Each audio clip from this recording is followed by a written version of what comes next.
Welcome to the Beauty and Battle podcast, where we talk about winning in marriage by waging a war. I'm Jason Benham. I've got my girlfriend/wife, Tori Benham, with me, and we are here to talk to you about how Satan tries to get you to fight face-to-face with your spouse, but God designed you to fight shoulder-to-shoulder against Satan so that you can win in your marriage. Fighting together draws you together. We cannot wait to jump in, so here we go.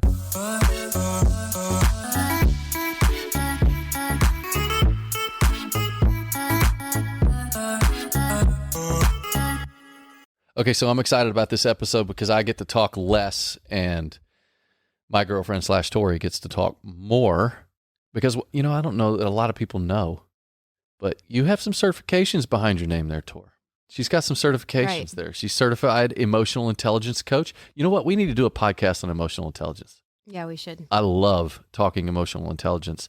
And she's also a certified Enneagram coach. So when we talk about discovering motivations in marriage, we're not just talking about personality tests and all that kind of stuff. We're talking about legit what makes you tick. Because it's given us language to understand each other better. Right. Right. And it's kind of been fun to dig into this together because it's like we're learning a whole different side of each other that we didn't know. Like when you're dating, you're trying to get to know each other. And then this kind of takes it to a different level. Right.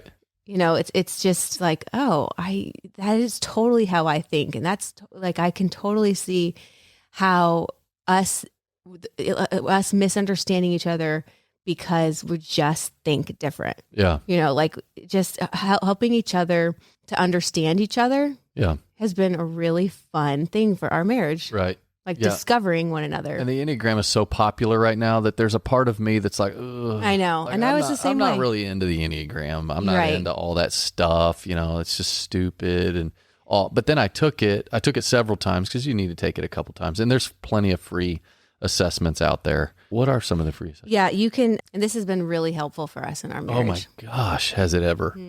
But should we talk about that now, or should we wait until after you give me a joke that I'm hoping that I laugh at? Let's do a couple pickup lines. Pickup lines. Oh, I like that. Okay. Knock me out.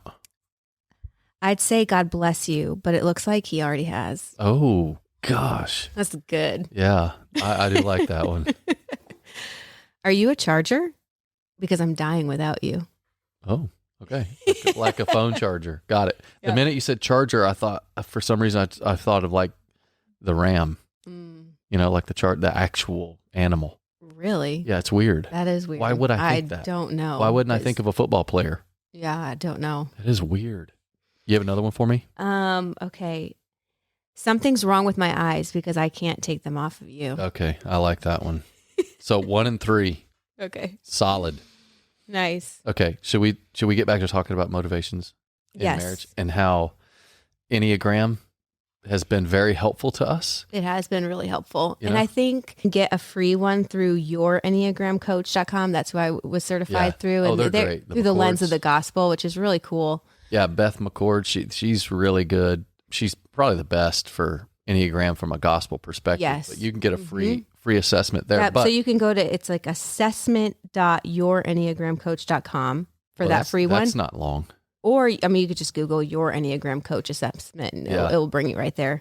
And then there's a $12 one that you can do through EnneagramInstitute.com. Yeah. And honestly, I think that one's really helpful. Yeah.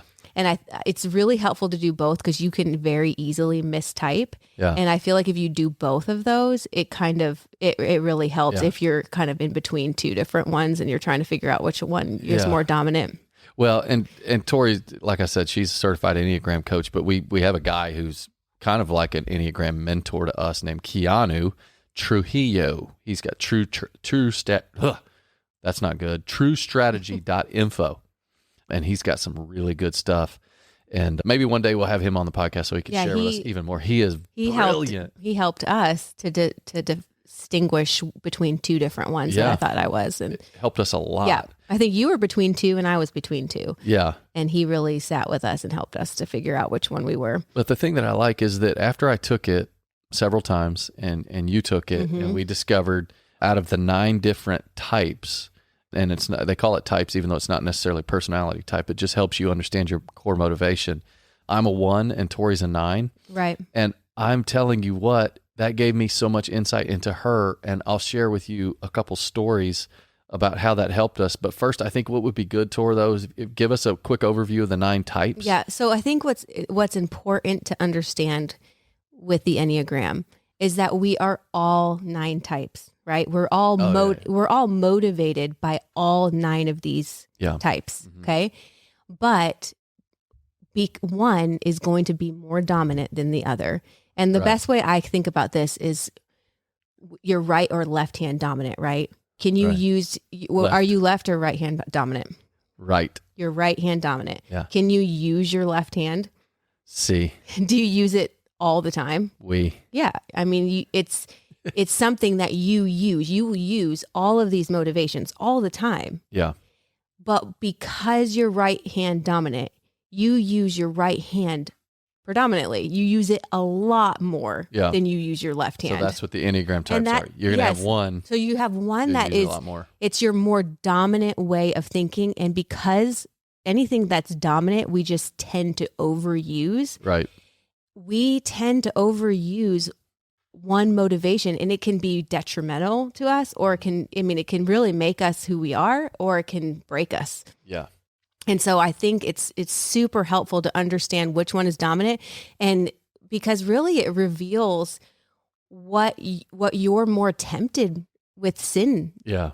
Like which sins you're more tempted by, like true. It's not like, I think sometimes it's misused because it's almost something you can find your identity in. Like I'm a 9 or I'm an 8. It's like, shut up. Jesus never said that. Yeah. It's like whatever one you are, like whichever one it is, you've got major issues. Like we all, like whichever one is more dominant, because it can become overused and not managed. It can be our greatest strengths can be our greatest weaknesses. Yeah. And so I think it's just really helpful to understand which one is more dominant so that you can manage it. And then you do not identify by it. No. You do not surrender to it. So it's like, so for obviously I on the Enneagram scored myself as a 1. Right. Right. On all the tests I take, I'm a 1, which is kind of like a perfectionist. I don't know. You're motivated by morality. Well, it's a particular focus of attention that drives you and motivates you. It's this particular way that you're most motivated by just doing what is the right next thing. That's what a 1 is. Right. And so, but I don't sit there and say, well, because I'm a 1, I'm going to allow myself to act in certain ways that is not becoming to someone who's like a 4. Well, I'm a 1, you're a 4, and we're just going to have to live with it. No, it's like, I do know that my core motivation is more of I'm going to do what's right because it's right, not because I want to. That's a 1. Who's the opposite of a 1? Probably like a 7, I would say. What's a 7? Well, we can get into all of them. Oh, you want to do it? Let's do that real quick, because then I want to go back and tell a story. So let's go through each one real quick. Before I say that, high level, I think this is a really good way of putting it. This is Beatrice Chestnut said this. The Enneagram does not put you into a box, but rather helps you out of a box you put yourself into. Oh. So it's like once you realize, oh my goodness, I'm so laser focused on this one thing that I want. Like for you, it might be like, no, it's the right thing to do. Yeah. And you will not bend or flex because you have decided it's the right thing to do. Yeah. But there are times where you do have to bend and flex. Right. And that's when you have to get outside of the box you've put yourself into and say, okay, this is the right thing to do, but this isn't the right time to do it. Right. I like that. So it gets you out of a box you've put yourself. For me, it's like, I want peace at all costs. Right. Well, sometimes I need to face conflict to get peace. So it's like that whole paradox we talked about last episode is that, so for me, it's like all I'm focusing on right now is keeping peace. And it's actually keeping me from peace. Do you know what I mean? Yeah. Because I've put I'm like, no, I don't. You're a 9. I got to avoid conflict. I have to make everybody happy. As long as everybody's happy, I will be happy. Because a 9, what is their core motivation? Peace. Mm-hmm. Okay. And that can become almost an obsessive drive for me. Yeah. And it doesn't need to be that way, right? Okay, so that leads me perfectly into, I just want to share one quick story before you get into the rest of those 9. So I was going to let you share all the 9 first, but then you already said, so Tori's a 9, I'm a 1 when it comes to the Enneagram. So I'm driven by this thing in me that's like, I mean, if I walk, it's weird. If I walk past can on the ground, trash can in my neighborhood, no, just a regular can on the ground in the neighborhood, and it's just laying on the ground, there's something in me that says, pick it up, pick it up, pick it up, pick it up, pick it up, pick it up, pick it up. And if I don't, I literally have to say, it's okay. I can't pick it up right now. It's okay. Jason, calm down. Like that's what's this going has on been in my our mind. entire marriage. We go for a lot of walks, and he's just like collecting trash. And this was like a week, or no, I'm sorry, it was like a couple months ago, and we had been really talking about the Enneagram and how we put ourselves in boxes. And you know, for me as a peacemaker, it's like, okay, Jason wants to pick up trash, so I'm just gonna pick up trash with him, you know, because that's what keeps him, you know, happy. And so there was like a storm, and this guy's trash can was completely tipped over, and we were taking a walk, and it was disgusting. There was like nastiness everywhere. And Jason's like, oh, we got to pick this thing up. Oh, and we had just started our walk, and I was like, wait a minute, babe. Okay, we can come back and get this thing, but can we finish this walk without nasty hands touching all this disgusting people's trash? And then on our way back, we can pick this thing up. I'm so sorry. But it was like, that was because we understand each other. I'm the worst husband ever. And you're like, oh yeah, that's totally cool. Let's do that. Great idea. But it, you know, just understanding me and like, no, I'm not going to stinking touch this nasty trash just to keep him happy. Yeah, I can speak up and say, wait, can we do this after our walk? You know? But see, so just this morning, Tori and I were talking about when we wanted to work out, if we wanted to work out in the morning or if we wanted to work out in the afternoon. And we knew we had to do this podcast today. And so I was talking to Tori. I said, well, which one do you want to do? She's like, I don't care. Which one do you want to do? And I said, well, we were talking about whether we would work out first or later. And so Tori just sat there and she's like, well, you just tell me what to do. And I knew in that moment, I was like, she's operating out of that nineness in her that just wants peace. Like whatever would be peaceful to her is what she wants. And what that means for her is let Jason get what he wants, let him do at the time he wants, and then I'll just wrap around what he wants. Mm-hmm. Right. And so then I told her, I said, no, I'm not going to, because I know that core motivation in her just to keep the peace. I said, no, I'm not going to pick it. You have to pick it yourself.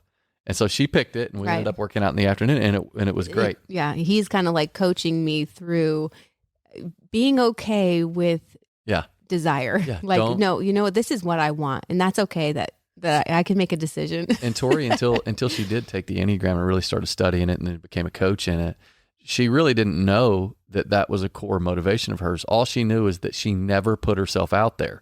If somebody said, what do y'all want to eat? She would never tell you. She was not the person that would tell you. Mm-hmm. And therefore she was always doing what everybody else wanted. But the problem is when you operate out of that and you don't recognize it, you lose yourself and you no longer know who you are. And I'll give you one quick story, and then Tori, I want you to dive into these.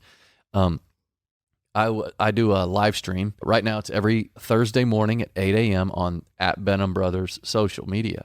And I do a live stream. We talk about living among lions, how to thrive like Daniel in today's Babylon. So my brother talks culture. We hit all the politically incorrect stuff, and we talk to you about what God's word says about it. And then we do some really good in-depth Bible study. So one morning, probably several months ago, I walked out of the house and Tori said goodbye. And I said, hey, honey, I've got the live stream. I've got this study that I'm going to be doing this morning. I think you're really going to like it once you tune in. And she goes, okay. And so she ends up tuning in, and I came home probably 1 or 2 o'clock in the afternoon, and she was agitated, and I didn't know why she was agitated. And so she was just busy and was getting all sorts of stuff done. We didn't get a chance to talk. And then a couple hours later, we went for a walk around the block, and I was like, you seem a little agitated. So did I do something? And she's like, no, you didn't do anything. But when you told me you wanted me to listen to your live stream, I had a class that I was taking, and I had a lot of stuff that I had to catch up on. And I paused all of that so I could listen to your live stream. And now I'm behind. I'm behind in my schoolwork, you know, and I think you were studying I forget what you were studying for, and I realized it at that moment that Tori's nineness, that 9 in you that's like peace, like you had this plan for getting all your schoolwork done that day. Mm-hmm. And when I said, would you listen to my live stream, you didn't want to say to me, no, I can't, because I've got some stuff I got to do and I can't listen to you. Right. Because you didn't want that to be any type of conflict. And, you just want peace. So what you did was you died to your schedule. You wrapped your schedule around my schedule. Right. And because of that, you were behind in your schoolwork and therefore you were frustrated at me. Yes. That when that. So what did I give up? I gave up my own peace, like the very thing that I think I'm getting by, saying, okay, yes, I'll do that for you. I'll do, whatever everybody wants. Okay, I can do that. And then I'm mad because it's not, now there's all this conflict because I didn't say no. And I never knew this stuff. So when we went through that and I saw that Tori, she feels like that she should do what everybody else wants to do and not her own thing, but yet it really did rob her of peace. And then I ended up becoming and then I end up becoming mad. Yeah, she was mad at me. Like, I was the problem. And it's very interesting. And it happens with our kids a lot too. Like if they ask me something that I have to say no to, it makes me mad. And I never realized what it was, but it's like, I want to keep peace. Now you just put me in the way of my weakness. Yes. Where I am not going to keep the peace. Like you're going to be mad at me and I don't like conflict. So now I'm mad at you. Yeah. It's just this crazy. And now that, go ahead. I'm sorry. It's just this crazy cycle that we put ourselves in when we don't understand ourselves. And now that I know this about Tori and she knows this about me, and I know my own Enneagram type and I know her Enneagram type, it really has helped. Like I would say in 2021, understanding each other's Enneagrams has probably been the one thing that's helped us the most in our marriage. Obviously, for the previous 20 years of marriage, we learned so much about beauty and battle and fighting in marriage and waging war in the spirit and all of those things. But every year we're learning something new. And I would say 2021 was probably that. And it was so helpful to us. So I think it's been really great conversation starters for us too. Yeah. Like it really gave us some topics to talk about that were deep and, we were going deep into each other's, past. And it was just fun. It was really fun to get to know you at a different level. Yeah. And I don't think we would have without the Enneagram because it put language to some things that, we just had never even heard about. Right. Right. So tell us the 9 real quick. Okay. So the Enneagram has been around for over 100 years. Oh, I don't know if you knew that, but it originated. It's only been really popular in the last 10 years? Actually, I think they said in the 1960s is when psychologists started to use it. A lot of psychologists started to use it. And then they would, document everything with their patients, and then they would collaborate. All these psychologists collaborated, and they realized, wow, this framework is actually really, really good. Yeah. And it actually makes a lot of sense to a lot of people, and it puts language to. And there's no doubt that Tori and I subscribe to this line of thinking. There's no doubt that maybe some wackos have done stuff with it. Oh yeah. And used it bad, or maybe in the origins and all that kind of stuff. Whatever. It's the same thing when I look at my Apple phone. I know that logo on the back with the apple that has the bite out of it. I know that the original logo, because I did the research on it, was all about a thirst for knowledge. Right. And they went all the way back to the garden, and they're essentially saying you should still take a bite. Right. In spite of the fact that it was sinful, it was wrong. It's like you should still take a bite. But I use their tool, which is the iPhone, to grow my relationship with the Lord, my relationship with other people. So I look at the Enneagram the same way. That's how I look at it too. It's like there's these group of psychologists have been using it for over 100 years and collaborating their information together, right? And so I think we can learn from that. I think we can learn from hundreds of psychologists who have used this system and documented it to understand each other. Yeah. That's what psychologists do. They study human behavior, and they have found that there are 9 core motivations. So what are those? We all have, we have all of them. Start with 1. And remember, 1 is more dominant than the others, and it tends to be almost an obsessive way of doing things, right? That's how you can look at it. It kind of can become an obsessive way of doing things because you're motivated predominantly in this one area. So we'll start with the 1. This is what we mentioned. Jason is the perfectionist, the moral perfectionist. And a 1 is motivated by a desire to live the right way and to improve the world. So because I'm a 1, everybody else should be a 1. And if you're not a 1, you're wrong. Yes. If you're, Jason is highly motivated to do the right thing. And it's very hard for him to understand why you would not want to. If you know it's the right thing to do, why in the world would you not do it? Yeah. If you know that an Oreo is going to give you cancer if you eat it, why the heck would you eat an Oreo? Like, it's just black and white to him. Yeah. Okay. And then I was going to say something about the 1. About the 1. Yeah. Well, one thing about being a 1 though is I do wake up with a deficit most mornings, which means that I'm naturally thinking about the things that aren't right rather than the things that are right, because there is a little bit of that perfection. Well, we were made in the image of God, but we're not God. Yeah. And so for a 1, it feels great reminder. Yeah. It feels like I was made to do the right thing, and you were because you are one with God, but you are not God. You cannot do everything perfect. And so there's this constant feeling of being at a deficit for a 1. Yeah. And then a 2 is the helper. A 2 is motivated by a need to be loved and needed. 2s are one of my favorite people. Yeah, they're just the sweetest, servant-hearted people. They're the best friends to have. They really are. They love to love on you. Like, they see a need, meet a need. There's a friend that Tori's got who her name is April, and she's a 2. Oh, she's the best. Yeah, she's awesome. Yeah, she's awesome. And I accidentally called her Amy one day when we first knew him, and I introduced her to my friends as Amy, and so I never got to live that down. So a 2 is just highly motivated to meet a need. Yeah. They're very servant-hearted. And they want you to remember their name. Yes. And they want to be thanked. And there's we can get into each of these. I mean, we could talk about each one first. So we'll just do high level. We'll dive later. Yeah. Number 3 is the achiever or the performer. Number 3 is motivated by a need to be successful and appear successful. Yeah. They really want to look successful. Yeah, and it's these important are people to them. Love them some social media.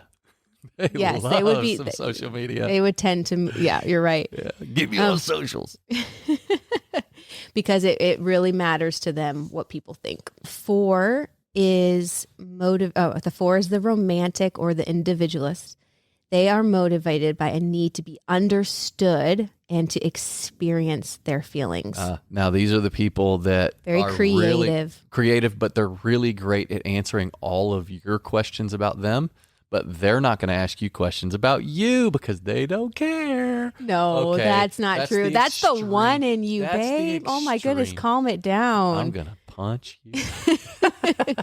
No, the 4s are amazing people too. They're very compassionate, introspective, creative, supportive, and very unique. And they like to be very unique. Like, they do not want to be like the rest of the world. Yeah. They don't want to fit in. They want to stand out. And they have a very deep need to be understood. And so when you're talking to a 4, they want to go deep. They want to talk about, they're not afraid to feel sadness. They're not afraid to feel anything. Like, they're in touch with their feelings and they're okay with it. How about a 5? So the 5 is the thinker or the investigator. They're motivated by a need to gain knowledge and conserve energy.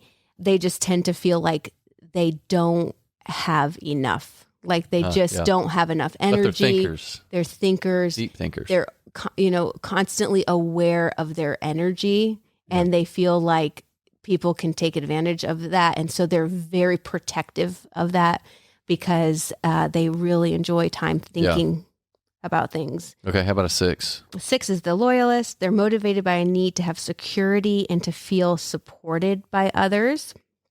So the 6, they tend to kind of operate out of fear a lot because everything kind of goes through this grid of fear. Yeah. And so they're really looking for security in people, and they're looking for support because they have some really deep rooted fears. You're right. And how about a 7? 7 is the enthusiast. They are motivated by a need to be happy and plan stimulating experiences. So our son Jake is the enthusiast. Yeah. He has major FOMO, fear of missing out. Like, They're very futuristic, always looking to the future. What can we do next? It also makes him not want to make commitments, because if he makes a commitment, that he could might miss out on something else. Yeah. But I mean, the most fun person ever is Jake. Totally. So 8. an 8 is the challenger, motivated by a need to be strong. The 8 kind of gets a bad rap sometimes because they're the challenger, right? They're bulldozers, Or but they can be, but they actually have very good hearts. Like they're very justice minded, and they can see the injustices of the world, and they want to make them right, and they will make them right, because they will they'll bulldoze, over those things that get in the way of those people who are being justly treated. Finally, the 9. And then the 9 is the peacemaker, motivated by a need to keep peace and merge with others. And we've talked about that because we've used myself as an example. So those are the different types. And if you want to go take that test, and I think it would be really helpful for you to understand you and your spouse's type, but not only your type. I would encourage anybody who wants to learn about the Enneagram to learn each type, because in relationships, it's really important. And the thing is that, like, for me, I'm a 9, but in stress, I go towards a 6. I act very much like a 6. So it's important for me to It could be confusing. It can be confusing, but it's been super helpful to see that, for you as a 1, when you're stressed, you move towards a 4. Yeah. Yeah. And so it's important to learn all of the types, I think. And as a 9, I feel like I'm all of them. That's a very common characteristic of a 9. Yeah. It's like you're a chameleon. I can very much relate to each of them, because as a 9, you can kind of relate to each and every type, and that's why you have the ability to keep the peace, because you think you understand everybody. Right.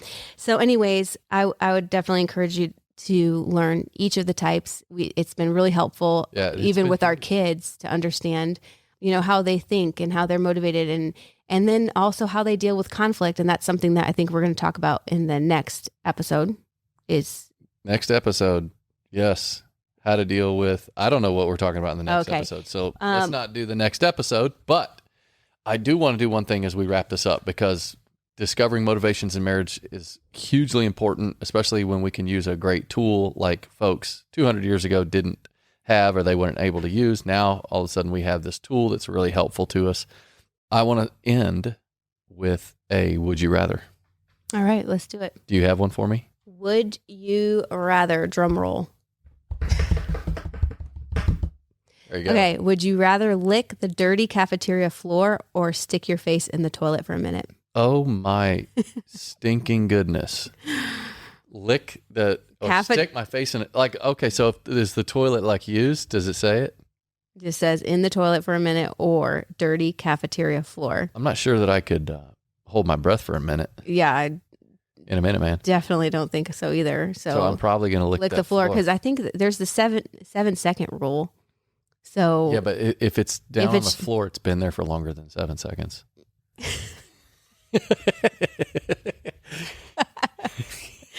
Good point. Very good. Love it. Okay, Tori, you did a great job. I love this. I want to talk more about motivations, Enneagram, or whatever at some point. Maybe next episode, maybe not. But it's been fun hanging out with you guys. Don't forget to rate, review, leave us any comments that you've got on our podcast, anything else you want to hear. We want to hear from you. So thanks so much for hanging out with us, and we'll see you next time on Beauty in Battle.